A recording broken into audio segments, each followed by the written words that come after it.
अगर आप अपनी गाड़ी में पेट्रोल भराने जा रहे हों और उसके जगह पानी भर दिया जाए, ऐसा ही कुछ हुआ है यहाँ जमशेदपुर के पेट्रोल पंप पर। कई बाइकों ने जैसी बारिश हुई इसके बाद पेट्रोल पंप पर एक तरफ पेट्रोल भराने गए, लेकिन जैसे वो पेट्रोल भराकर कुछ किलोमीटर चले उनकी गाड़ियां बंद होने लगी। एक के बाद एक, दो, तीन ऐसे कई बाइक वाले जिन्होंने पेट्रोल भराया था और पेट्रोल पंप पर आकर उन्होंने हंगामा करने लगा। और ये कोई पहली मौका नहीं है और केवल जमशेदपुर में नहीं, इससे कई जब आप खबरें देखेंगे तो इस तरह की खबरें आपको मिलेगी कि पेट्रोल पंप पर उन्होंने पेट्रोल भराया, कुछ दूर जाने के बाद उनकी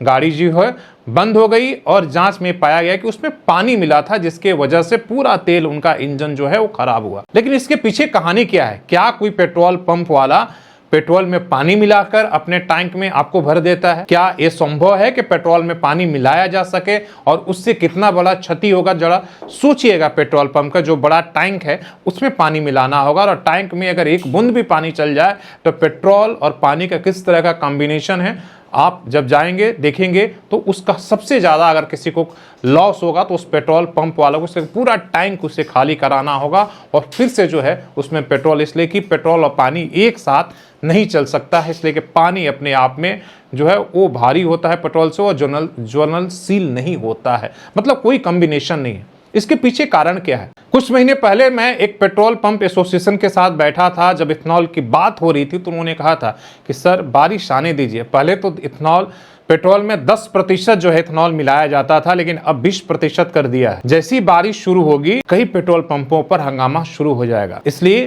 कि ये पानी की शिकायत आएगी, लोगों की गाड़ियां बंद होगी और सारा ठेकरा जो है पेट्रोल पंप वालों के ऊपर फोड़ा जाएगा। क्योंकि इथेनॉल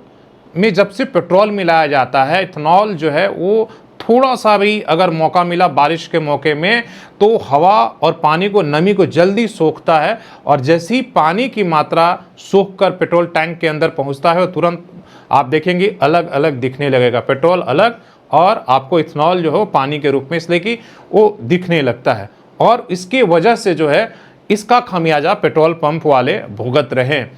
और केवल इथेनॉल ही नहीं, कई ऐसे कारण हैं कि जैसी बारिश के मौसम आते हैं टैंक जो उनका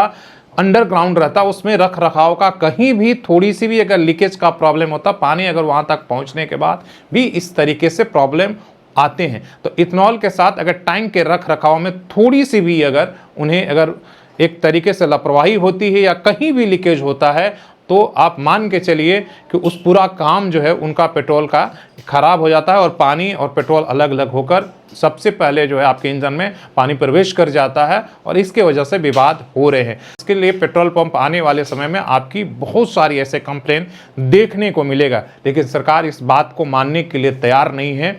कि जो है इथेनॉल की वजह से लोगों को प्रॉब्लम खड़ी हो रही है और बारिश में सबसे ज़्यादा दिक्कत हो रही है, इसलिए कि बारिश में सबसे ज़्यादा बाइक के साथ ऐसी होती है और ये दिक्कत होती है कि कहीं से भी अगर रिसाव होता है, वाटर लॉगिंग होता है पेट्रोल पंप के पास या आपकी गाड़ी के पास या टैंक के पास, उससे आपको बहुत सारी दिक्कतें आ रही हैं। तो इथेनॉल की वजह से पेट्रोल पंप वालों को काफ़ी विवाद का सामना, लेकिन दिक्कत यह है कि वो इस बात को बोल नहीं सकते या इस विवाद को कह नहीं सकते हैं, इसलिए कि वो कहेंगे तो जो उनकी कंपनियां हैं उस पेट्रोल पंप के ऊपर कार्रवाई कर सकती है, इसलिए वो दबे जुबान बंद कमरे के पीछे तो बोलते हैं, लेकिन जैसी कैमरे पर कहा जाता है इस बात को भूलने के लिए, लेकिन वो नहीं बोल सकते हैं क्योंकि वो कंपनी उन्हें बैन कर देगी। हो सकता है उसका लाइसेंस भी कैंसिल हो जाए अगर वो इथेनॉल के खिलाफ एक शब्द भी बोलेंगे, तो ये सच्चाई है। तो अगली बार थोड़ा जब बारिश हो तो सावधान रहिए, सचेत रहिए और देखिए अपनी गाड़ी की टैंक की भी साथ साथ पेट्रोल पंप वालों को भी ज़्यादा सुरक्षा की ज़रूरत नहीं, तो ऐसे विवाद आपके सामने आते रहें। आपका क्या मानना है कि पेट्रोल में क्या सचमुच में पानी मिलाया जा रहा है या उसके पीछे इथेनॉल भी एक कारण है? आप ज़रूर अपनी कमेंट करके हमें बताइएगा।